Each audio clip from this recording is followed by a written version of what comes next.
Alright, assalamu alaikum. Today I'm going to show you how you can upload your documents into Teams and how your organization can access it. So when you're first starting up, you can see this is your Teams and all the members will show up here. In my case, I only have myself, and under Teams and channel a default team is created, which is called Omnitrix Inc. But for you, it might be the name of your company.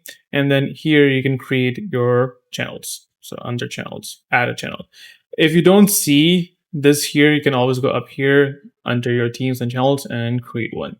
So let's go under Omnitrix Inc. I have one channel general. I can create another by clicking here. I can call it, let's just say, the Power Tahajjud. And then description is optional. Channel type can be, so it's standard, everyone on the team has access. Private, so only specific people that you add can access the channel, or shared, people from inside your organization or outside. I'm just gonna go with standard, and I'm gonna go with threads as a layout, and then create. So the channel has been created. So we can meet now. So all the members, or anyone that's added, you can schedule a meeting and you can call them together. So that's very convenient. Schedule a meeting. You can start a conversation with anybody in the group. In my case, it's just me, so it doesn't really matter. And then the cool thing is you can share documents. So under shared app, you can go on, and it takes a while, but you can go on and upload documents.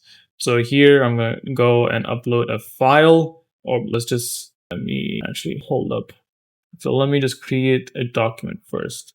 So new folder, let's just call it manuscripts. So this is where all the manuscript for my book can be. Under here, then I can upload a document. So file, documents, business, trixing, content, pods, target, manuscripts, and let's just upload the free edition here. Upload it.